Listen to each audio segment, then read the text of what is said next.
Okay, ಎಲ್ಲರಿಗೂ ನಮಸ್ಕಾರ. ಈ ಒಂದು ವಿಡಿಯೋದಲ್ಲಿ ನಾವು education and employment reservation in Karnataka. Okay, education ಮತ್ತು ಎಂಪ್ಲಾಯ್ಮೆಂಟ್ ರಿಸರ್ವೇಷನ್ ಹೇಗೆ ನಮ್ಮ ಕರ್ನಾಟಕದಲ್ಲಿ ಕೊಟ್ಟಿದ್ದಾರೆ, ಎಷ್ಟೆಷ್ಟಿದೆ ಅನ್ನೋದ್ರ ಬಗ್ಗೆ ನೋಡೋಣ. ಸೊ ಈ ವಿಡಿಯೋದಲ್ಲಿ ನಾವು ಆದಷ್ಟು ಪ್ರಿಲಿಮ್ಸ್ಗೆ ಎಷ್ಟು ಪಾಯಿಂಟ್ಸ್ ಬೇಕು, ಎಷ್ಟು ಇಂಪಾರ್ಟೆಂಟ್ ಇದೆ ಅಷ್ಟನ್ನೇ ಮಾತ್ರ ಓದ್ತೀವಿ. ಅದನ್ನು ಬಿಟ್ಟು ನಾವು ಎಕ್ಸ್ಟ್ರಾ ಫಿಟ್ಟಿಂಗ್ಸು ಏನು ಓದಲ್ಲ, ಸರಿನಾ? ಗೊತ್ತಿರಲಿ. ಸೊ ಲಾಸ್ಟ್ ಕ್ಲಾಸಲ್ಲಿ ನಾವು 3 ಟಾಪಿಕ್ ಮಾಡಿದ್ವಿ. ಇದೊಂದು ಸೇರಿಕೊಂಡ್ರೆ ನಾವು 4ನೇ topic education and employment reservation ಆಗುತ್ತೆ. ಆಯಿತಾ? ಇನ್ನು ಮಿಕ್ಕಿದ ವೀಡಿಯೋಗಳು ಬರುತ್ತೆ, ಅಲ್ಲಿವರೆಗೂ ನೀವು ಸಬ್ಸ್ಕ್ರೈಬ್ ಮಾಡ್ಕೊಂಡು ರೆಡಿಯಾಗಿರಬೇಕು. ಆಯಿತಾ? ಸೊ ನಾಳೆದೊಳಗಡೆ ಕಂಪ್ಲೀಟ್ ಆಗುತ್ತೆ. ಓಕೆ, ಮೊದಲನೇದು ನೋಡಿ, ಆದಷ್ಟು ನಾನು ಎಷ್ಟು ಪ್ರಿಲಿಮ್ಸ್ಗೆ ಎಷ್ಟು ಇಂಪಾರ್ಟೆಂಟು ಅಷ್ಟನ್ನು ಮಾತ್ರ ನಾನು ಮಾಡ್ತೀನಿ, ಸರಿನಾ? Okay, next okay, constitutional and legislative frameworks. So ಈಗ ನಮ್ಮ ಸಂವಿಧಾನದಲ್ಲಿ ಯಾವ್ಯಾವ ಆರ್ಟಿಕಲಲ್ಲಿ ರಿಸರ್ವೇಷನ್, ಅದರಲ್ಲೂ ಎಜುಕೇಷನ್ ಮತ್ತು ಎಂಪ್ಲಾಯ್ಮೆಂಟ್ ರಿಸರ್ವೇಷನ್ ಬಗ್ಗೆ ಮಾತಾಡಿದೆ ಅಂತಂದರೆ, ನಿಮ್ಮ ಆರ್ಟಿಕಲ್ 15 ಕ್ಲಾಸ್ 4 ನೋಡ್ಬೋದು. ಆರ್ಟಿಕಲ್ 15 ಕ್ಲಾಸ್ ಮತ್ತು ಆರ್ಟಿಕಲ್ 16 ಕ್ಲಾಸ್ 4ಅಲ್ಲಿ ನಮ್ಮ ಇಂಡಿಯನ್ ಕಾನ್ಸ್ಟಿಟ್ಯೂಷನಲ್ಲಿ ಎಜುಕೇಷನ್ ಮತ್ತು ಎಂಪ್ಲಾಯ್ಮೆಂಟ್ ರಿಸರ್ವೇಷನ್ ಕೊಡಿ ಅಂತ ಹೇಳಿದೆ. ಆಯಿತಾ? ಸೊ ಅಕಸ್ಮಾತ್ ನಿಮಗೆ ಈ ವೆಬ್ಸೈಟು ನಿಮಗೆ ಕನ್ನಡದಲ್ಲಿ ಬೇಕು ಅಂತ ನೋಡಿ, ಮೇಲ್ಗಡೆ ಟ್ರಾನ್ಸ್ಲೇಟ್ ಬಟನ್ ಇದೆ. ಸೊ ಅಲ್ಲಿ ಹೋಗಿ ನೀವು ಕನ್ನಡ ಅಂತ ಸೆಲೆಕ್ಟ್ ಮಾಡಿದರೆ ಇಡೀ ಪೇಜು ಕನ್ನಡಕ್ಕೆ ಟ್ರಾನ್ಸ್ಲೇಟ್ ಆಗುತ್ತೆ. ಇಲ್ಲ ಸರ್, ನನಗೆ ಹಿಂದಿಲಿ ಬೇಕು, ಇನ್ನು ತಮಿಳಲ್ಲಿ ಬೇಕು, ತೆಲುಗು ಬೇಕು ಅಂತಂದರೆ ನೋಡಿ, ಇಲ್ಲಿ ಮೇಲ್ಗಡೆ ಬಂದಿರಿ, ಇದ್ರ ಮೇಲೆ ಕ್ಲಿಕ್ ಮಾಡಿ ಯಾವ ಲ್ಯಾಂಗ್ವೇಜ್ ಬೇಕೋ ಸೆಲೆಕ್ಟ್ ಮಾಡ್ಕೊಳ್ಳಿ. ನಾನು ಸದ್ಯಕ್ಕೆ ಇಂಗ್ಲೀಷಲ್ಲಿ ಹೇಳ್ತಾಯಿದ್ದೀನಿ, ಸೊ ಇಂಗ್ಲೀಷಲ್ಲಿ ನಾನು ಹೇಳ್ತೀನಿ. ಆಯಿತಾ? ಸೊ ನೆಕ್ಸ್ಟು ಅದು ಬಿಟ್ಟರೆ Karnataka SC ST and OBC act. Okay, last ಕ್ಲಾಸಲ್ಲಿ ಮಾತಾಡಿದೆ ಅದ್ರ ಬಗ್ಗೆ. ಅಲ್ಲೂ ಕೂಡ 1990 SC ST OBC ಆ್ಯಕ್ಟ್ 1990 ಕೂಡ ಆ ಒಂದು ಕ್ಲಾಸಲ್ಲಿ ಕೂಡ ನಾನು ಹೇಳಿದೆ ಏನು ಅಂತಂದರೆ ರಿಸರ್ವೇಷನ್ ಪಾಲಿಸೀಸ್ ಬಗ್ಗೆ ಮಾತಾಡಿದೆ ಅದ್ರ ಬಗ್ಗೆನೂ. ಸೊ ಅದು ಬಿಟ್ಟರೆ ನಿಮ್ಮ ಕರ್ನಾಟಕ ಎಜುಕೇಷನ್ ಆ್ಯಕ್ಟ್ 1983 ಈ ಒಂದು ರಿಸರ್ವೇಷನ್ ಕೊಡಬೇಕು. ಎಲ್ಲಿಗೆ, ಯಾರಿಗೆ ಅಂತಂದರೆ backward classes plus SC ST. Okay, educational ಫೀಲ್ಡಲ್ಲಿ ನಮ್ಮ SC ST OBC ಅವ್ರಿಗೆ ಎಷ್ಟೆಷ್ಟು ರಿಸರ್ವೇಷನ್ ಕೊಟ್ಟಿದ್ದಾರೆ ಅಂತಂದರೆ, ಇದು ರೀಸೆಂಟ್ ಡೇಟಾ. ಆಯಿತಾ? ರೀಸೆಂಟಾಗಿ ಎಷ್ಟಿದೆ ಅನ್ನೋದ್ರ ಬಗ್ಗೆ. ಆಯಿತಾ? SCಗೆ 17% ಇದೆ, STಗೆ 7% ಇದೆ, ನೆಕ್ಸ್ಟು OBCಗೆ 32% ಇದೆ. ಸೊ ಮೊದಲು 27 ಇತ್ತು, 32 ಮಾಡಿದ್ರು. So next 10% extra for EWS introduce under 103rd amendment, constitution amendment act. So okay, ಈ ಒಂದು ಎಕ್ಸ್ಟ್ರಾ ರಿಸರ್ವೇಷನ್ ನೀವು ಇಂದಿರಾಸಾನಿ ಕೇಸನ್ನು ಸ್ವಲ್ಪ ಜ್ಞಾಪಕ ಮಾಡ್ಕೊಳ್ಳಿ. ಇಂದಿರಾಸಾನಿ ಕೇಸ್ ಅಥವಾ ಮಂಡಲ್ ಆ ಒಂದು ಅದನ್ನು ನೆನೆಸ್ಕೊಳ್ಳಿ. ಸೊ ಅಲ್ಲಿ ನಿಮಗೆ ಎಕ್ಸ್ಟ್ರಾ 10% ರಿಸರ್ವೇಷನ್ ಕೊಟ್ಟಿರ್ತಾರೆ, ಬಟ್ ಸುಪ್ರೀಂ ಕೋರ್ಟ್ ಅದನ್ನು ತಿರಸ್ಕರಿಸಿರುತ್ತೆ. ಬಟ್ ಈಗ 103ನೇ ತಿದ್ದುಪಡಿಯಿಂದ ಎಕ್ಸ್ಟ್ರಾ 10% ರಿಸರ್ವೇಷನ್ನು EWSಗೆ ಕೊಟ್ಟಿದೆ. ಆಯಿತಾ? Okay, next professional course, medical engineering and other professional course have a specific seat allocation for reserve category. Okay, next Karnataka implements reservation under the common entrance test system. Okay, Karnataka ರಿಸರ್ವೇಷನ್ಗಳೆಲ್ಲ ಹೇಗೆ ಕೊಡುತ್ತೆ ಅಂದರೆ, ಒಂದು CET exam ನೋಡಿ, ಈಗ PUC ಆದಮೇಲೆ ಒಂದಷ್ಟು CET exam ಕೊಡ್ತಾರೆ. ಸೊ ಆ CET ಎಕ್ಸಾಮ್ ಮೇಲೆ ನಿಮಗೆ ಈ ಒಂದು ಮೆಡಿಕಲು ಇಂಜಿನಿಯರಿಂಗ್ ಫೀಲ್ಡ್ಗಳಲ್ಲಿ ನಿಮಗೆ ರಿಸರ್ವೇಷನ್ ಕೋಟಾ ಕೊಡ್ತದೆ. ಸೊ ಈಗ ಎಜುಕೇಷನ್ ಆಯಿತು. ಈಗ ನಾವು ಎಂಪ್ಲಾಯ್ಮೆಂಟ್ ಬಗ್ಗೆ ಮಾತಾಡಿದ್ರೆ, ಸ್ಟೇಟ್ ಗೌರ್ಮೆಂಟ್ ಜಾಬ್ಗಳಲ್ಲಿ ಎಷ್ಟೆಷ್ಟು ರಿಸರ್ವೇಷನ್ ಇದ್ದರೆ ಸೇಮ್ ಎಷ್ಟಿದೆ ಅಷ್ಟೇ, 17, 7%, 32%. ಆಯಿತಾ? Karnataka allows reservation in promotions for SC ST under article 16 class 4A. ನೋಡಿ, ಓಕೆ, ಸುಪ್ರೀಂ ಕೋರ್ಟು ನಿಮ್ಮ ಇಂದಿರಾಸಾನಿ ಕೇಸಲ್ಲಿ ಏನು ಹೇಳಿತ್ತು ಅಂದರೆ, ನೋಡಿ, ಇಂದಿರಾಸಾನಿ ಕೇಸ್ ಅನ್ನೋದು ತುಂಬ ಇಂಪಾರ್ಟೆಂಟು ಗುರು. ಆದಷ್ಟು ನೀವು ಫಂಡಮೆಂಟಲ್ ರೈಟ್ಸ್ ಓದಿ ರಿಸರ್ವೇಷನ್ ಇದನ್ನು ಕಂಪ್ಲೀಟ್ ಮಾಡ್ಕೊಳ್ಳಿ. ಆಯಿತಾ? ಸೊ ಫಂಡಮೆಂಟಲ್ ರೈಟ್ಸು ವೀಡಿಯೋ ಹಾಕಿದ್ದೀನಿ, ಎಲ್ಲರೂ ಹೋಗಿ. ಇಲ್ಲಾಂದರೆ ನೀವು ಲಕ್ಷ್ಮೀಕಾಂತಲ್ಲಿ ಕವರ್ ಮಾಡ್ತೀನಿ ಅಂದರೆ ಕವರ್ ಮಾಡಿ. ಇಂದಿರಾಸಾನಿ ಕೇಸು ಅಥವಾ ಮಂಡಲ್ ಕೇಸು ತುಂಬ ಇಂಪಾರ್ಟೆಂಟು. ಆಯಿತಾ? ಸೊ ಆ ಒಂದು ಕೇಸಲ್ಲಿ ಸುಪ್ರೀಂ ಕೋರ್ಟ್ ಏನು ಹೇಳಿರುತ್ತೆ ಅಂತಂದರೆ, ನೀವು ರಿಸರ್ವೇಷನ್ ಕೊಡಿ, 50%ಗಿಂತ ಮೀರಬಾರ್ದು. ಜೊತೆಗೆ ಆ ರಿಸರ್ವೇಷನ್ನು ಬರೀ ಇನಿಷಿಯಲ್ ಅಪಾಯಿಂಟ್ಮೆಂಟ್ಗೆ ಮಾತ್ರ. ಏನೇಳಿ, ಬರೀ ಅಪಾಯಿಂಟ್ಮೆಂಟ್ಗೆ ಮಾತ್ರ.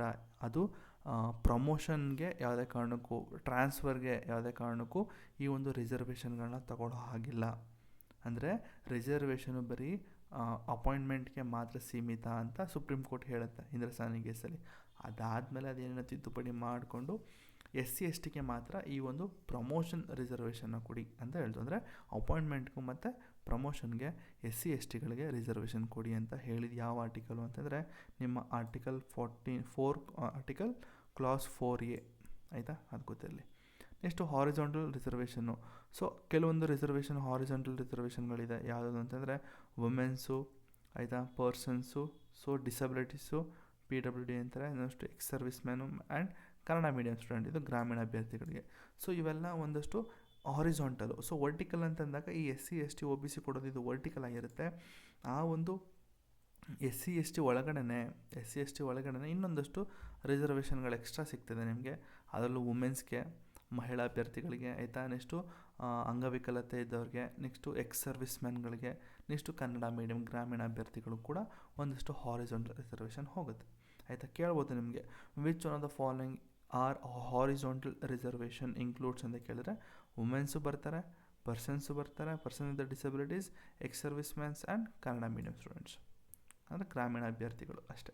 ನೆಕ್ಸ್ಟು ನೆಕ್ಸ್ಟ್ ಕರೆಂಟ್ ಅಫೇರ್ಸ್ ಹೇಳೋದಾದರೆ ಇನ್ಕ್ರೀಸ್ ರಿಸರ್ವೇಷನ್, SC STಗೆ ರಿಸರ್ವೇಷನ್ ಇನ್ಕ್ರೀಸ್ ಆಗಿದೆ 15% 17%, SCಗೆ ನೆಕ್ಸ್ಟು STಗೆ 3% 7% ಕೋಟಾ ಇನ್ಕ್ರೀಸ್ ಆಗಿದೆ.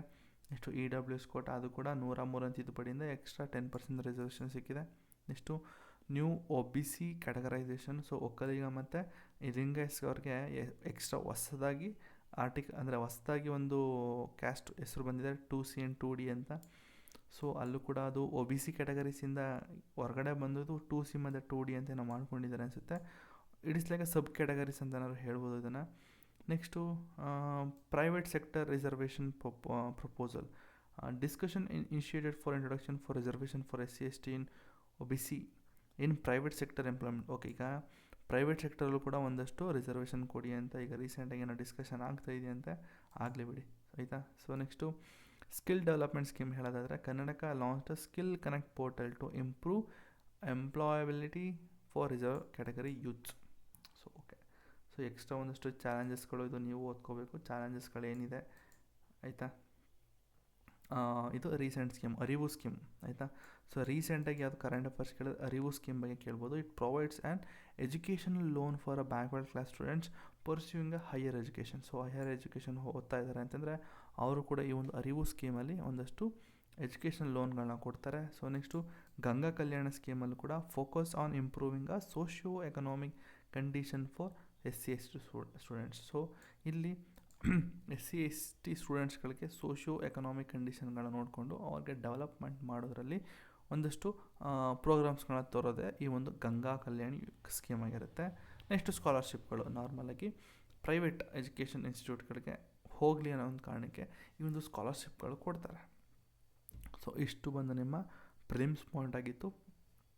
ಇಷ್ಟು ನಾನು ಏನು ಹೇಳಿದೆ ಪ್ರಿಲಿಮ್ಸ್ ಪಾಯಿಂಟು, ಆ ಪಾಯಿಂಟೇ ಇದು ಇಲ್ಲಿದೆ ನಿಮ್ಮ ಒಂದು ಮೇನ್ಸ್ ಆನ್ಸರ್. ಇದು ಅಕಸ್ಮಾತ್ ನೀವೇನಾದ್ರು KS ಮೇನ್ಸ್ ಅಥವಾ UPSC ಮೇನ್ಸಲ್ಲಿ ಎಕ್ಸ್ಪ್ಲೈನ್ ಅಥವಾ write a short note on education and employment reservation in Karnataka ಅಂತ ಕೇಳಿದ್ರೆ ನೀವು ಇಷ್ಟನ್ನು ಬರೀಬೇಕಾಗ್ತದೆ, ಆಯಿತಾ.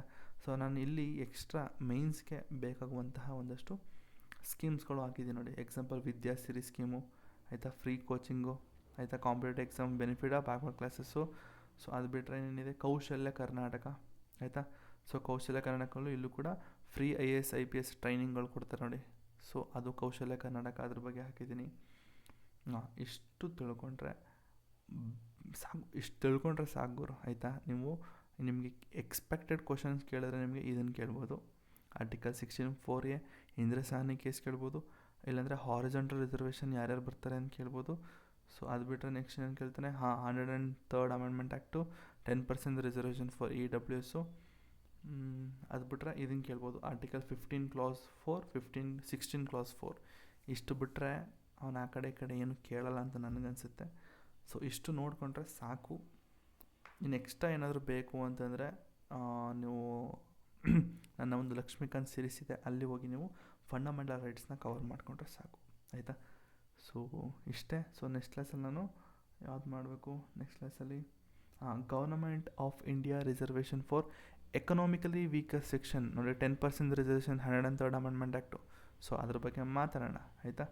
ಸೊ ಅದು ನೆಕ್ಸ್ಟ್ ಕ್ಲಾಸಲ್ಲಿ ಬರ್ತಿದೆ. ಅಲ್ಲಿವರೆಗೂ ನೀವು ಸಬ್ಸ್ಕ್ರೈಬ್ ಮಾಡಿಕೊಂಡು ರೆಡಿಯಾಗಿರಿ ಅಂತ ಹೇಳ್ತಾ ಈ ವಿಡಿಯೋನ ಇಲ್ಲಿಗೆ ನಿಲ್ಲಿಸ್ತಾ ಇದ್ದೀನಿ.